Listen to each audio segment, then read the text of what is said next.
What's up, everybody? Welcome back to the channel. More Blood and Plunder today as we work our way to the last of the characters in our very long and ongoing series here, but we're almost to the end. Today we're taking a look at Adolph Esmit.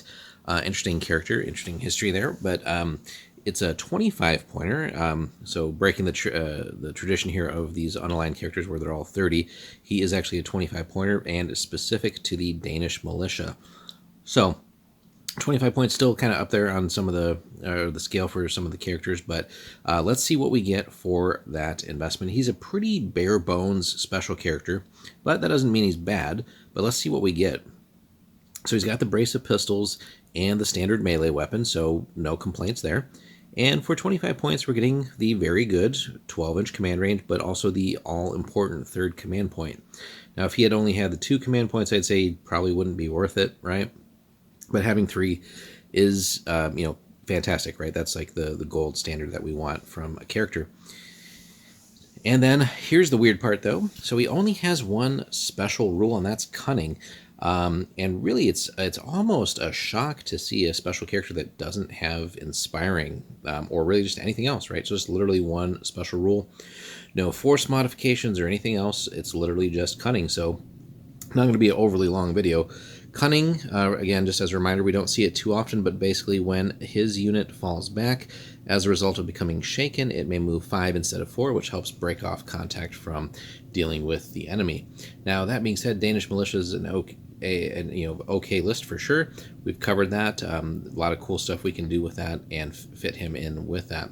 So that's more or less it. It's just a question of, are we playing a big enough game to where we can justify spending 25 points on a character to get that. Now, you could probably get something along these lines if you just went with like the generic characters too, but yeah, we still have a fun set of abilities here, right? And the 12-inch command range and the third command point, is going to be just fine. So really, again, it's just a question of do you want a cool little character here? Do you want to fit that in and see what you can do with it? Would be interesting to see if we ever get like any revised characters here, if there's ever a new edition again of the game. But what else could we want with him in the list of all the special abilities? So it'd have to obviously make sense with his sort of backstory here, but only one ability. Could we even say that maybe he should have a little bit of a discount, maybe something like closer to 20 points? I don't know. But have you guys run him or run up against him? Did he really even make a difference in your list, or again, what is it was he like a deciding factor in the opponent's list if you were playing against him? Be sure to hit us up in the comments on that. Love to hear your stories. We might test him out at some point too with the little Dutch force that we have as well, just to see what we can do with him.